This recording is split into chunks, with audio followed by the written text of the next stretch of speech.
اعوذ باللہ من الشیطان الرجیم بسم اللہ الرحمن الرحیم۔ انشاءاللہ العزیز آج کے سیشن میں ہم قرآن کی ان آیات کا مطالعہ کریں گے، تشریح کریں گے جن میں اللہ سبحانہ و تعالی نے روح کے بارے میں تذکرہ کیا ہے۔ قرآن میں مختلف آیات میں روح مختلف معنوں میں استعمال ہوئی ہے، لفظ روح۔ انشاءاللہ ہم ان کو سمجھنے کی کوشش کریں گے۔ سب سے پہلی آیت جو میں نے منتخب کی ہے وہ سورہ الاسراء کی آیت ہے، آیت نمبر 85، سورہ نمبر 17 جو بنی اسرائیل بھی ہے۔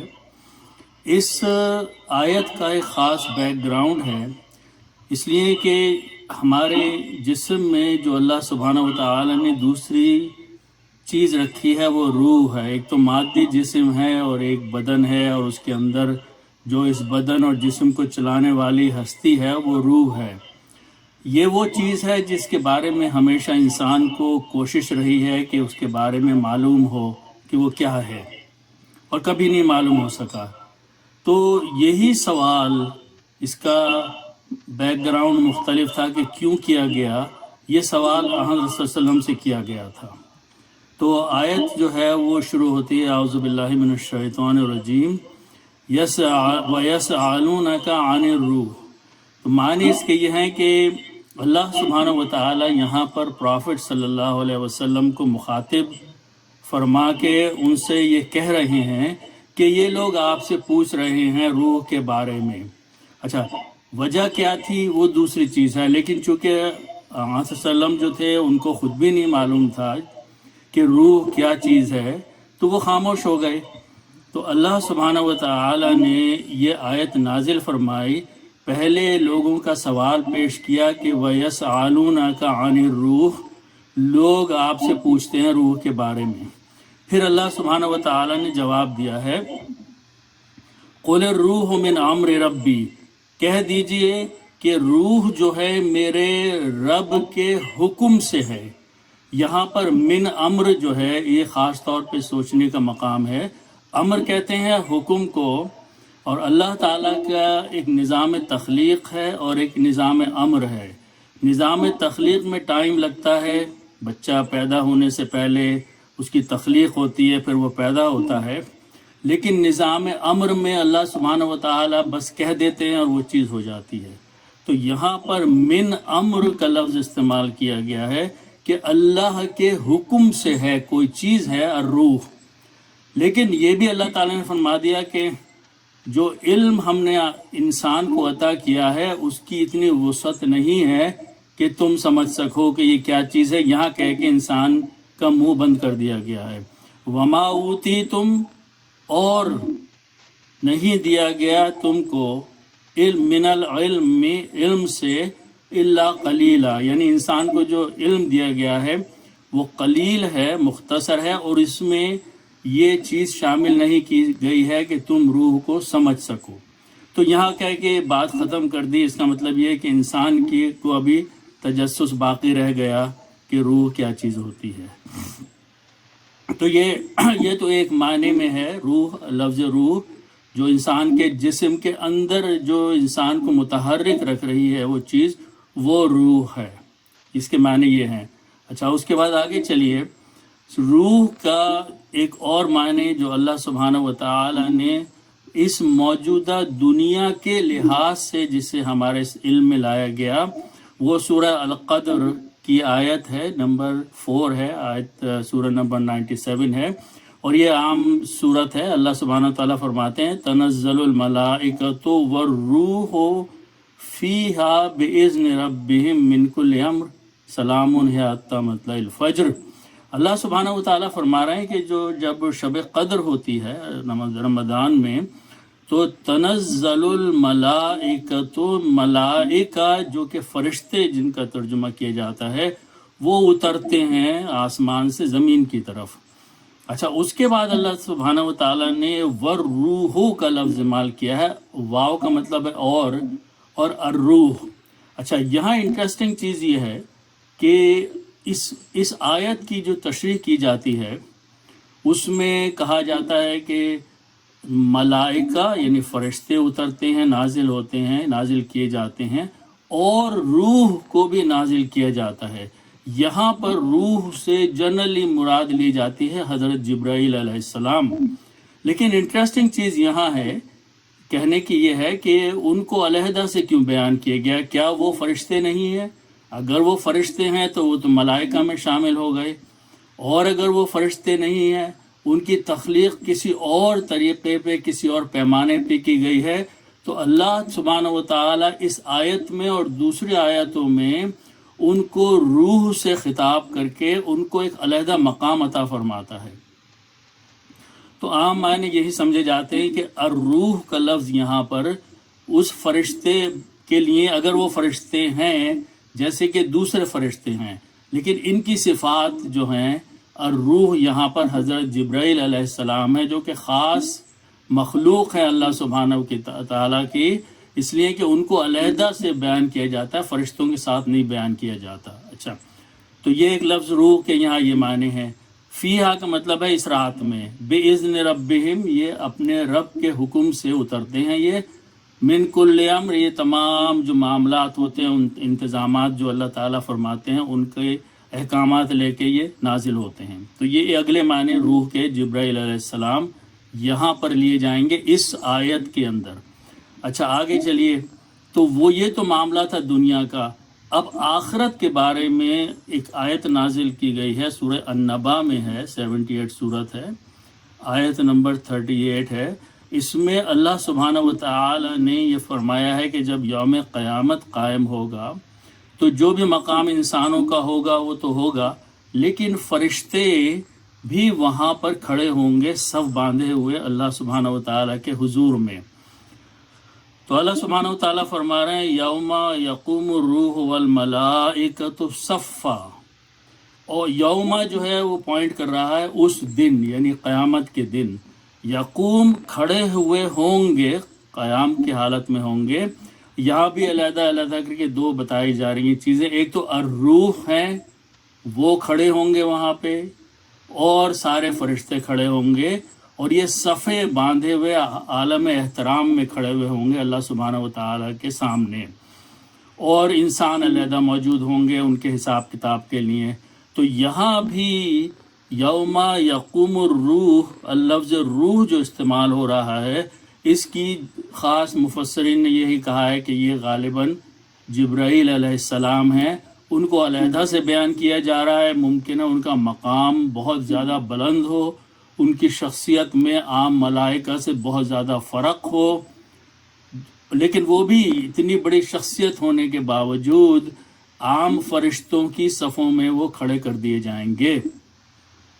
تو آخرت میں بھی اللہ سبحانہ و تعالی نے اس ہستی کو علیحدہ بیان کیا ہے اور ملائکہ کو علیحدہ بیان کیا ہے، اور وہاں بھی روح کا مطلب جبرائیل علیہ السلام سے لیا جا سکتا ہے، جو کہ عام فرشتوں کی تخلیق کے مقابلے میں ایک دوسری تخلیق ہو سکتے ہیں۔ اللہ سبحانہ و تعالیٰ اس کے بعد فرماتے ہیں لا یتکلمون الا من اذن لہ الرحمن، کوئی بھی شخص بات نہیں کر سکے گا، کچھ بھی نہیں بول سکے گا اللہ تعالیٰ کے نظام جب قائم ہوگا قیامت کا، الا من اذن، سوائے اس کے جس کو کہ حکم دیا گیا رحمان کی طرف سے بولنے کا۔ وقال ثوابا، اور یہ بولنے والے بھی وہ ہوں گے جو بہت ہی درست بات کرنے والے ہوں گے، ان میں پیغمبر بھی شامل ہوں گے، اور کچھ شہداء، شہادت دینے والے دنیا کے انسانوں کو بھی بلایا جائے گا۔ لیکن یہاں پر ذکر کیا جا رہا ہے ان کی شہادتوں کا، ان کے بولنے کا، جو کہ روح، جو کہ حضرت جبرائیل اور باقی ملائکہ صفے باندھے کھڑے ہوں گے۔ تو یہاں پہ لفظ روح بھی اسی طرف جاتا ہے جہاں پر دنیا میں حضرت جبرائیل کو پوائنٹ کیا جا رہا ہے۔ اچھا اب آگے چلیے، سورہ المعارج، یہاں پر پہلی دو آیتیں جو تھی وہ ایک دنیا کے بارے میں تھی، دوسری آخرت کے بارے میں تھی۔ تو یہ آیت سورہ المعارج کی، جو کہ سورہ نمبر 70 ہے اور آیت نمبر 4 ہے، اس میں اللہ سبحانہ و تعالیٰ نے ایک اور ہی چیز بیان کی ہے جو ہم نہیں سمجھ سکتے۔ اللہ سبحانہ و تعالیٰ فرماتے ہیں تعارج الملائکۃ والروح الیہ، دی ملائکہ فرشتے اور روح. اب یہ کون ہے روح؟ اگر ان کو ہم اسی نسبت سے سمجھنا چاہیں کہ جبرائیل علیہ السلام ہیں تو ٹھیک ہے. یہ چڑھیں گے، جائیں گے اس طرف، الہی کا مطلب ہے اس کی طرف، اور ہی کا جو پوائنٹ ہے یہ اللہ کا ہے. اللہ کی طرف ان کا سفر ہوگا، ان کا چڑھنا ہوگا، ان کا جانا ہوگا. اور یہ جب قیامت قائم کی جا رہی ہے اس وقت کا منظر قیام دیا جا رہا ہے. فی یوم، اس دن. اب وہ دن جو ہے اللہ سبحانہ و تعالیٰ اس کی انسانوں کو سمجھنے کے لیے مثال کے طور پہ اس کی مقدار، اس کی تعداد کو فرما رہے ہیں. کانا مقدارہ 50,000 سنہ. جو وہ دن ہوگا وہ اتنا طویل اور اتنا لمبا ہوگا جس کی مقدار انسان جس حساب سے ایک دن کو سمجھتا ہے اس کے مقابلے میں 50,000 برس ہوگی. اچھا، یہ عربی زبان میں یہ جو لفظ استعمال ہوتے ہیں 70 سال یا 70 مرتبہ توبہ کرنا یا 1000 مرتبہ یا 50,000، یہ مثال کے لیے استعمال ہوتے ہیں. ان سے ایگزیکٹ نمبر مقصود نہیں ہوتا، ان سے طوالت کا بیان کرنا مقصود ہوتا ہے. تو جو یوم قیامت ہوگا وہ اتنا طویل ہوگا، اور اس میں کیا کس طریقے سے ان کا چڑھنا ہوگا. تعارج معارج سے ہے، عروج سے ہے، اوپر کی طرف جانا. اونلی اللہ سبحانہ و تعالیٰ جانتے ہیں کہ یہاں پر کیا منظر ہوگا، کیا مقام ہوگا، کیا کیفیت ہوگی. لیکن یہاں اللہ سبحانہ و تعالیٰ نے خاص طور پر ملائکہ کے ساتھ ساتھ روح کا ذکر کیا ہے، کہ اگر ہم یہی سمجھ رہے ہیں کہ اب تک روح جو ہیں وہ الروح. دیکھیے یہ خیال رہے کہ روح ایک لفظ ہے اور ال لگا دیتے ہیں تو وہ دا کے معنی میں آ جاتا ہے. دا روح، اور دا روح جو ہوتی ہے وہ کسی کو نام دینے کے لیے استعمال کی جا سکتی ہے. تو الروح نسبت ہے جو غالباً کسی ایک خاص روح کے بارے میں، کسی خاص شخصیت کے بارے میں بیان کی جا رہی ہے. اچھا، اب آگے چلیے. سورہ النحل میں اللہ سبحانہ و تعالی جو فرماتے ہیں، سورہ نمبر 16 ہے، آیت نمبر 2 ہے، يُنَزِّلُ الْمَلَائِكَةَ بِالرُّوحِ مِنْ أَمْرِهِ عَلَى مَنْ يَشَاءُ مِنْ عِبَادِهِ. يُنَزِّلُ، نازل کرنا، اس سے ہے لفظ. اللہ نازل فرماتا ہے. یہاں پر يُنَزِّلُ میں جو نسبت جا رہی ہے وہ اللہ کی طرف جا رہی ہے. يُنَزِّلُ وہ نازل فرماتا ہے، اللہ نازل فرماتا ہے. کس کو نازل فرماتا ہے؟ ملائکتوں، فرشتوں کو. اچھا، اب اگلا جو لفظ ہے اس کو بڑے غور سے سمجھنے کی ضرورت ہے. یہاں پر لفظ بالروح آ رہا ہے. لفظ الروح ہے، لیکن بے جو ہے، بے جس کے نیچے کسرہ ہے، اس کے معنی ہوں گے ساتھ، کسی کو لے کر، کسی کے ساتھ، کسی کو اپنے ساتھ لے کر آنا. تو یہاں پر اللہ سبحانہ و تعالیٰ فرما رہے ہیں کہ فرشتے نازل ہوتے ہیں. اور یہ دنیا کی زندگی میں جب انبیاء علیہ السلام کے پاس فرشتے آیا کرتے تھے تو اللہ سبحانہ و تعالیٰ فرما رہے ہیں کہ وہ فرشتے خالی ہاتھ نہیں آئے بلکہ بالروح کے ساتھ آئے.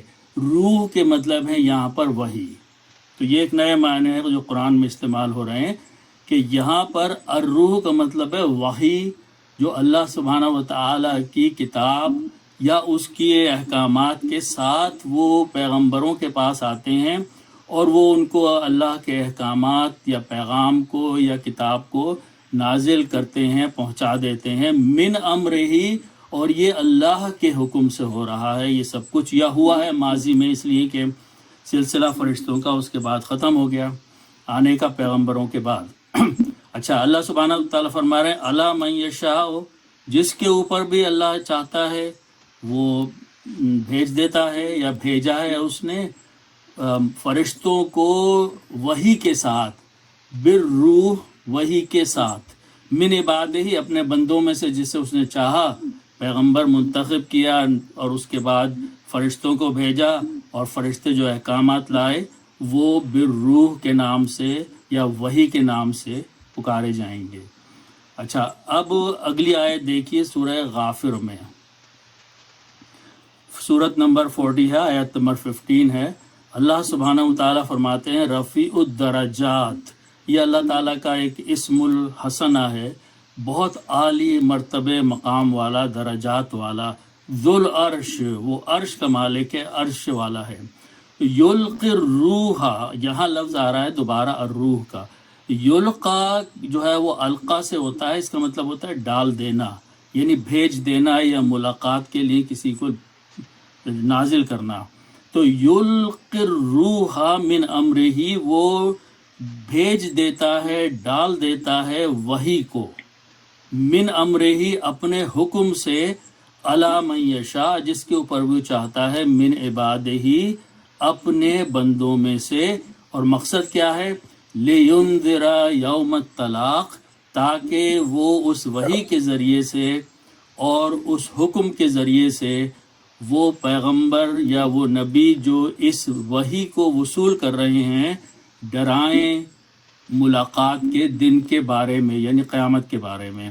تو یہاں بھی یلقی الروح کا لفظ جو ہے، یہ الروح کا مطلب جو ہے، یہاں پر الروح کا مطلب جو ہے یہ دوبارہ وحی کے بارے میں بیان کیا جا رہا ہے۔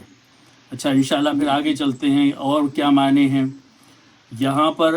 اس کے بعد ہم اس نسبت سے اس لفظ کو دیکھیں گے جو آن وسلم کے بارے میں ہے۔ یہاں پر جو قرآن نازل ہو رہا ہے الشعراء میں، سورہ الشعراء میں اللہ سبحانہ وتعالیٰ فرماتے ہیں، سورت نمبر 26 ہے اور آیت نمبر 19 ہے، نزل بہ الروح الامین، اترا ہے، نازل کیا گیا ہے، نازل ہوا ہے، بہی جو ہے یہ اشارہ کر رہا ہے کسی کے ساتھ لے کر، کسی کو اپنے ساتھ لا کر، اور یہ قرآن کی طرف اشارہ کیا جا رہا ہے۔ اور کون اسے لے کر آ رہا ہے؟ الروح الامین۔ یہاں پر الروح جو بھی ہستی ہے اس کو اللہ سبحانہ وتعالیٰ نے امین کا خطاب دیا ہے، امانت دار کو۔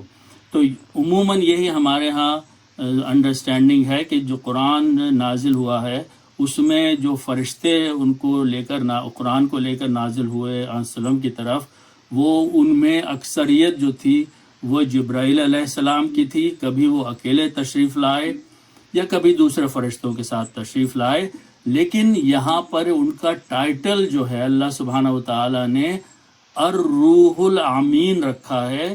وہ ہستی، اب یہ فرشتے کہہ لیں یا جو بھی کہہ لیں، یہ امانت دار ہیں، یعنی جس طریقے سے ان کو لے کے بھیجا گیا، قرآن کی آیات یا لوح محفوظ سے جو بھی پیغامات اللہ سبحانہ وتعالیٰ نے بھیجے، وہ امانت داری کے ساتھ انہوں نے حضور اقدس صلی اللہ علیہ وسلم تک پہنچا دیے۔ تو یہاں پر اس ہستی کو دوبارہ روح کہا گیا ہے، لیکن یہاں پر ان کے ٹائٹل میں الامین کا اضافہ کر دیا گیا، امانت دار فرشتے کے ذریعے قرآن نازل ہوا ہے۔ اور یہی نہیں، مفسرین نے اسے تشریح لی ہے کہ جب فرشتہ امانت دار ہے تو پیغام بھی جو وہ لا رہا ہے وہ بھی امانت دار ہے۔ تو قرآن بذات خود جو ہے وہ امین ہے، امانت دار ہے، اور اس کو لانے والا بھی امانت دار ہے، اور بھیجنے والے اللہ سبحانہ وتعالی ہیں۔ اور جس پیغمبر نے وصول کیا ہے اس نے اپنے گھر میں اس کو لے جا کے نہیں رکھا، بلکہ فوراً کے فوراً وہ دوسروں میں پھیلا دیا۔ اچھا، اب آگے چلیے مزید کیا معنی ہے روح کے۔ سورہ الشورى میں یہ پہلی والی الشعراء تھی، یہ والی سورہ الشورى ہے، آیت نمبر 42 ہے، اور سورہ نمبر 42 آیت نمبر 52۔ اس میں اللہ سبحانہ وتعالیٰ نے پھر روح کا ایک اور معنی بیان فرمائے ہیں، وَكَذَلِكَ أَوْحَيْنَا إِلَيْكَ رُوحًا مِّنْ أَمْرِنَا۔ اللہ سبحانہ وتعالیٰ فرما رہے ہیں وَكَذَلِكَ، اچھا خطاب جو ہے یہاں پر اس آیت میں اللہ سبحانہ وتعالیٰ حضور اقدس صلی اللہ علیہ وسلم کو مخاطب ہیں۔ وَكَذَلِكَ، اور ایسے ہی، اسی طرح سے، اوحینا، ہم نے وحی کی ہے۔ یہ نا جو ہے یہ اللہ سبحانہ وتعالیٰ کی طرف ہے، یہ ہم نے وحی کی ہے، الیکا، تمہاری طرف، کا مطلب ہے تم یا تمہاری طرف، اور یہ تمہارا لفظ جو ہے حضور اقدس صلی اللہ علیہ وسلم کے لیے استعمال ہو رہا ہے۔ تو اللہ سبحانہ وتعالیٰ اس آیت میں حضور اقدس صلی اللہ علیہ وسلم سے ڈائریکٹ مخاطب ہیں، وَكَذَلِكَ أَوْحَيْنَا، اور ایسے ہی ہم نے نازل کیا ہے تمہاری طرف روحن. یہاں پھر دوبارہ لفظ روح آ رہا ہے، لیکن یہاں پر روح کا مطلب ہے وحی. جو کچھ بھی نازل کیا گیا، جو کچھ بھی دیا گیا قرآن، وہ وحی ہے. تو قرآن بھی روح ہے. یہاں پر اللہ تعالیٰ کے احکامات جو قرآن کے ذریعے لوگوں تک پہنچے ہیں وہ بھی روح کے معنی میں استعمال ہو رہے ہیں یہاں پر. اور یہ لفظ ایک معمولی سی چیز ایکسپلین کرتا چلوں کہ جب یہ روحن اصل لفظ ہے، اچھا یہاں پہ ال نہیں ہے تو یہاں پہ دا یا کسی شخصیت کی طرف اشارہ نہیں ہے. یہاں پہ لفظ روحن ہے اور ہا کے اوپر دو پیش ہوتے ہیں. جب پہلی مرتبہ ہم گرامر یا ووکیبلری بناتے ہیں معنی اس کے یہاں پر وہی ہے، لیکن یہ لفظ مفعول کے طور پہ، آبجیکٹ کے طور پہ آ رہا ہے اوحینا کا. تو جب کبھی بھی کوئی ناؤن مفعول کے طور پہ آتا ہے کسی ورب کا، تو اس کا اصول یہ ہے کہ اس کے دو پیش کو دو زبر میں بدل دیا جاتا ہے اور وہ روحن کہلاتا ہے. اردو میں معنی نہیں بدلیں گے، بالکل معنی وہی رہیں گے. عربک کی گرامر اور ووکیبلری کے کا یہ اصول ہے کہ جب بھی کوئی ناؤن آتا ہے کسی ورب کا آبجیکٹ یا مفعول، تو اس ناؤن کا ہم حرکات دو پیش سے دو زبر بدل دیتے ہیں، یہ اسپیسیفائی کرنے کے لیے کہ یہ مفعول ہے، یہ کام اس کے اوپر ہو رہا ہے، یہ بھیجا جا رہا ہے. تو اللہ تعالیٰ فرما رہا ہے کہ ایسے ہی ہم نے بھیجا تمہاری طرف روحن، وحی کو، من امرینا، اپنے حکم سے ہم نے جو چاہا وہ بھیج دیا. اچھا اب اگلی آیت چلیے سورہ النحل میں، سورہ نمبر 16 ہے، آیت نمبر جو ہے وہ 102 ہے. اللہ سبحانہ و تعالی یہاں پر جب قرآن نازل جس کے ذریعے سے فرما رہے ہیں اس کا ایک اور ٹائٹل دے رہے ہیں. قل سے کہہ دو، نزلہ، اس نے نازل کیا ہے، اس نے اتارا ہے، وہ لے کر آیا ہے. کون؟ روح القدس. یہاں پر روح کو القدس کے ساتھ جوڑ دیا گیا. اچھا یہاں پر القدس کے معنی مقدس. تو یہ بھی تفاسیر کے حساب سے حضرت جبرائیل علیہ السلام کا ایک اور ٹائٹل ہے جو اللہ سبحانہ و تعالی نے سورہ النحل میں استعمال کیا ہے. ان کو روح القدس کے نام سے پکارا ہے. من ربکا، تیرے رب کی طرف سے، بالحق، حق کے ساتھ.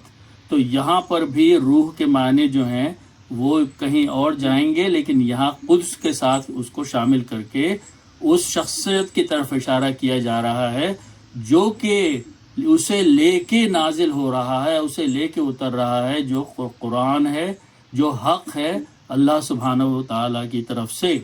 اچھا اب چلیے اگلی آیت ہم جاتے ہیں سورہ سجدہ میں. یہاں پر سورہ نمبر 32 ہے، آیت نمبر 9 ہے. یہاں پر روح ایک اور معنی میں استعمال ہو رہی ہے.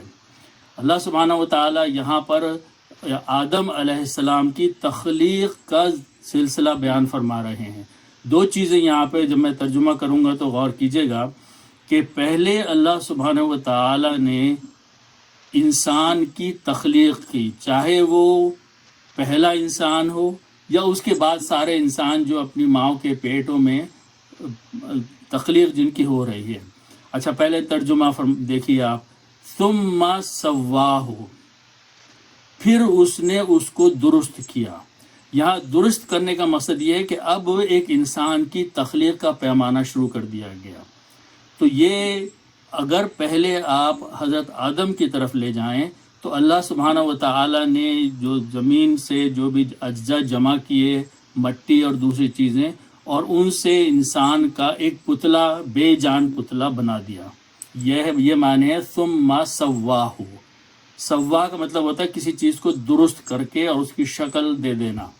پھر فرمایا وَنَفَخَ فِيهِ، پھر اس نے پھونک دیا اس کے اندر. اچھا اس نے یا نفخہ کا مطلب ہے اس نے، نفخہ کا مطلب ہوتا ہے کسی کو بلو کرنا، منہ سے کسی کو پھونک دینا. اس نے پھونک دیا یعنی اللہ نے پھونک دیا. اچھا فیہ، اس کے اندر جو پتلا تھا اس میں اللہ نے کچھ پھونک دیا، کچھ حکم دے دیا. اچھا من روح ہی، یہاں غور کریں اس کے اوپر، من کا مطلب ہوتا ہے اس میں سے، روح ہی کا مطلب ہے اس کی. تو اللہ کی اپنی روح، اپنے حکم کی کوئی روح ہے جس کو کہ اللہ نے اس مٹی کے پتلے میں پھونک دیا. من روح ہی، اپنے پاس سے کوئی اس کے پاس ایک خاص چیز ہے جو کہ جس کا تعلق اس مٹی کے پتلے سے نہیں ہے، یہ کوئی اور ہی چیز ہے. اس کو بھی اللہ سبحانہ و تعالی فرما رہے ہیں کہ وہ اس کو بھی روح کا نام دے رہے ہیں. اور من کا مطلب ہے اس کے پاس سے. روحن اور ہو، ان جب کو ملائیں گے تو مر روح ہی بنے گا. اس کا آخر کا جو ہی ہے وہ اشارہ کر رہا ہے اللہ تعالیٰ کی طرف. تو مر روح ہی، اس کی روح میں سے، یعنی اللہ کے پاس کوئی خاص چیز ہے جس کو کہ اب اس نے اس مٹی کے پتلے میں پھونک دیا. اچھا، یہاں تک ہو گئی بات.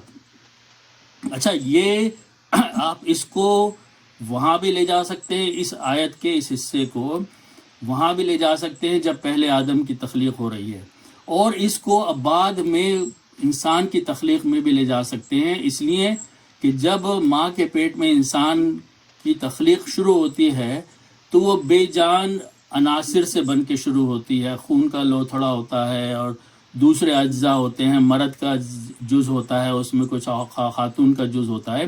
یہ سب مل ملا کے ماں کے پیٹ میں ایک نئے سیلز بناتے ہوئے شروع ہو جاتے ہیں، اور وہ اسپلٹ ہوتے رہتے ہیں، بنتے رہتے ہیں لیچ کی طرح لٹکے ہوئے، جو اس کی تفصیل اللہ تعالیٰ نے قرآن میں فرمائی ہے.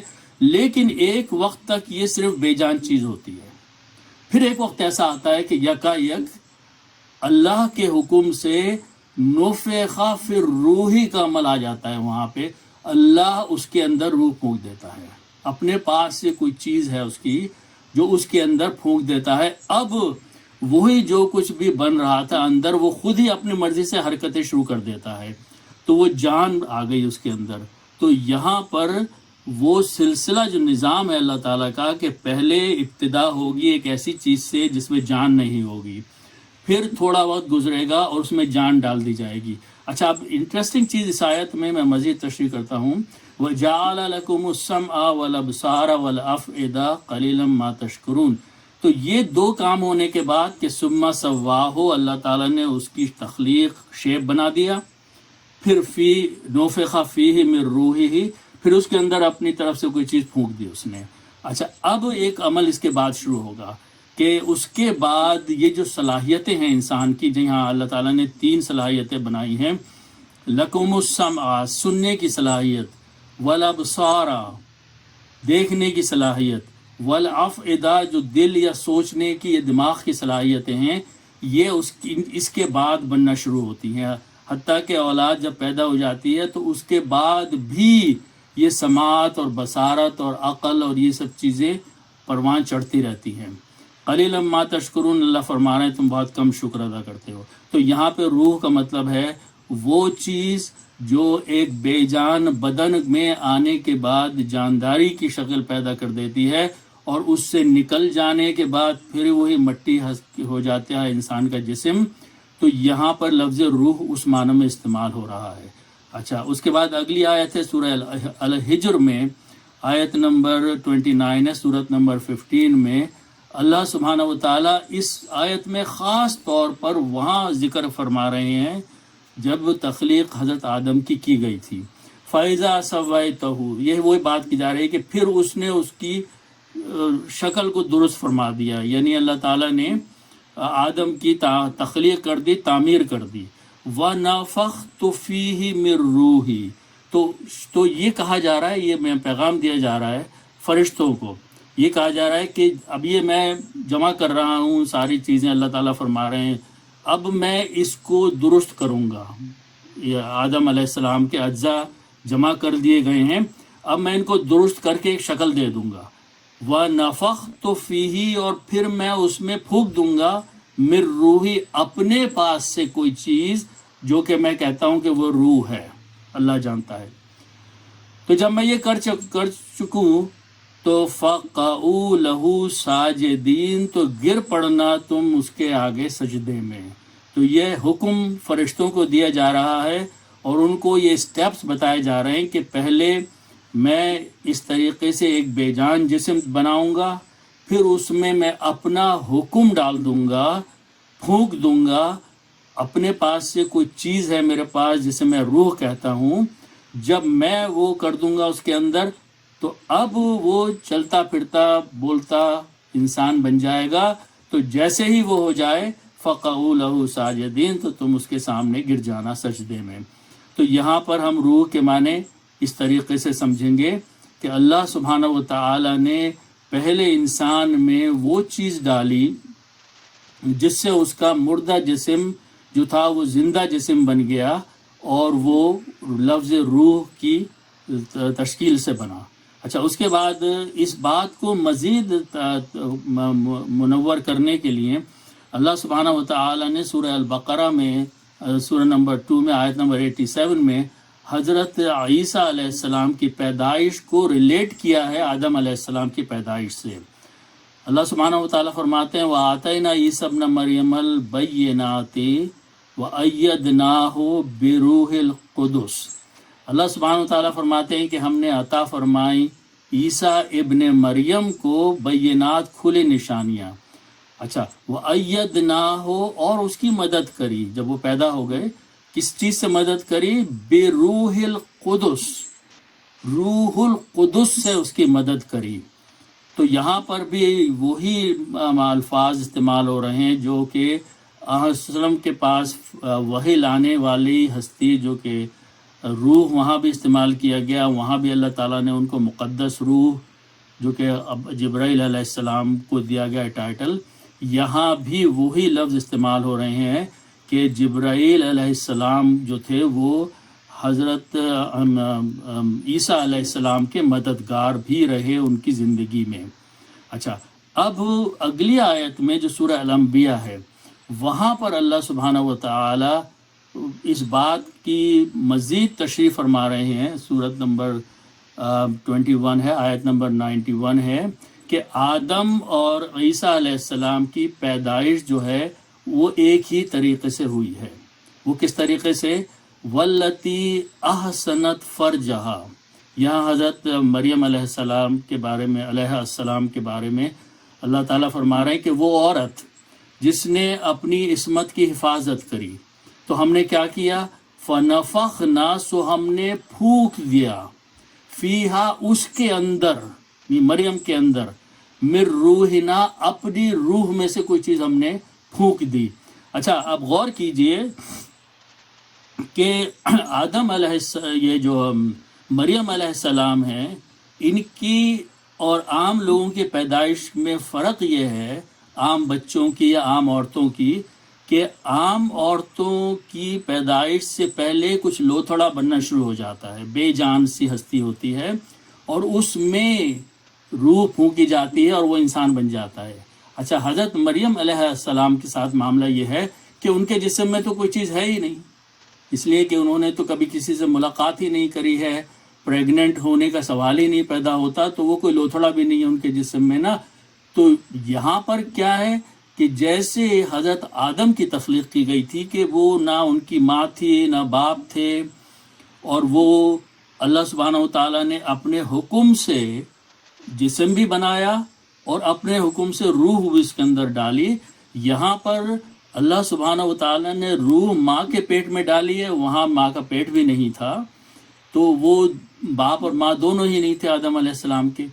حضرت مریم علیہ السلام کے تو عورت ہیں، ان کا جسم بھی ہے، ان کے جسم میں رحم بھی ہے، وہ سب چیزیں ہیں، لیکن وہاں وہ خالی ہے، اس کے اندر کچھ نہیں ہے.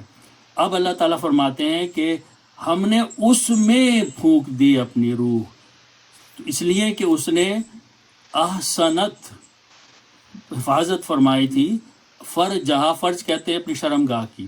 تو ہم نے وہاں تک کسی مرد کی پہنچ نہیں ہوئی تھی، اس کے باوجود بھی ہم نے روح اس کے اندر پھونک دی، اور اس روح جو ہے اس سے اللہ کے حکم سے نہ صرف جسم بھی بنا بلکہ روح بھی چلی گئی، تو وہ انسان بن گیا. وَجَعَلْنَاهَا، تو ہم نے بنا دیا اس کو وابنہا اور اس کے بیٹے کو آیۃ للعالمین ایک نشانی دنیا کے لوگوں کے لیے۔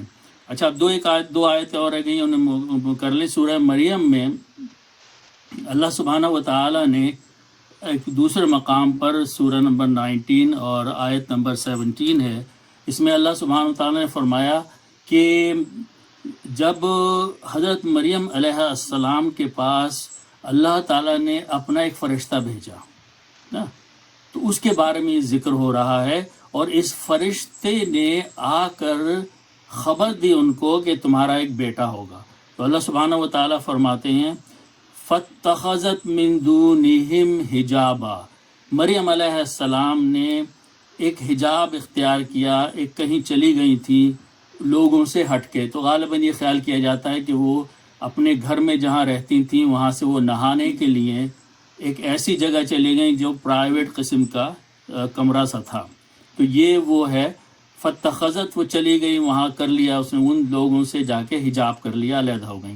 تو جب وہاں پہنچی ہیں وہ اور غسل کی تیاری کر رہی ہیں یا جو بھی کر رہی ہیں، اللہ سبحانہ وتعالیٰ فرماتے ہیں فَأَرْسَلْنَا إِلَيْهَا، تو ہم نے بھیج دیا اس کی طرف روحنا۔ یہاں دیکھیے اللہ تعالیٰ اب فرما رہے ہیں یہاں الروح نہیں ہے، یہاں روح کا ہے، اور روح کے ساتھ نا کا لفظ ملا دیا ہے، تو یہ لفظ ہماری روح ہم نے اس کی طرف بھیج دی۔ یہاں پر دیکھیے بڑی عجیب چیز ہے قرآن کو سمجھنے کے لیے کہ یہاں پر پہلے کی آیات میں مر روحنا، الروحنا، بالروحنا ساتھ یا اس کے بارے میں، یہاں پر خالص روح کا لفظ ہے۔ اچھا تو اللہ فرما رہے ہیں فَأَرْسَلْنَا، تو ہم نے بھیج دیا، نازل فرما دیا اس کی طرف، الہ اس کی اور ہا مریم کی طرف، روحنا اپنی طرف سے ایک روح۔ اچھا یہ کیا ہے؟ اب اگلی آیت اگلے دو لفظ اس کی تشریح کر دیں گے۔ فَتَمَثَّلَ، تو وہ مثال ہو گیا، وہ ایک شکل ہو گیا، ایک صورت بن گیا، لہا اس کے سامنے، بشرن ایک انسان کی، سویہ جو مکمل انسان تھا۔ یعنی یہ روح یہاں پر جو لفظ استعمال ہو رہے ہیں یہ اللہ سبحانہ و تعالیٰ عموماً ترجمہ کیا جاتا ہے کہ کوئی فرشتہ تھا، یہ ممکن ہے کہ حضرت جبرائیل ہو یا کوئی اور فرشتہ ہو، لیکن یہاں پر وہ فرشتہ انسان کی شکل اختیار کر گیا، جس طریقے سے کچھ فرشتے حضرت ابراہیم کے پاس تشریف لائے تھے اور وہ انسان کی شکل میں تھے، اور حضرت لوط کے پاس پہنچے وہ بھی انسان کی شکل میں تھے۔ تو یہاں بھی کوئی روح ہے جو اللہ استعمال کر رہے ہیں کسی فرشتے کے لیے، کسی خاص فرشتے کے لیے یا جبرائیل کے لیے، لیکن جبرائیل صلی اللہ علیہ وسلم کے بارے میں جب بھی یوز ہوا ہے وہ الروح ہوا ہے، وہاں ال لگا ہوا ہے، یہاں پر ال نہیں ہے۔ تو یہاں کوئی بھی فرشتہ ہے جو کہ وہاں پر پہنچا ہے اور اللہ نے اس کو انسان کی شکل دے دی ہے۔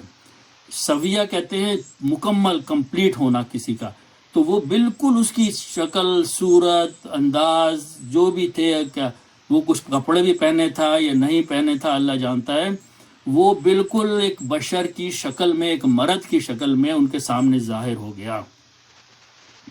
تو یہ اللہ سبحانہ و تعالیٰ نے یہاں روح کے معنی جو ہیں وہ کسی ایک خاص فرشتے کے لیے استعمال کیے جس کو کہ اللہ نے انسان کی شکل عطا فرما دی تھی اس موقع پر۔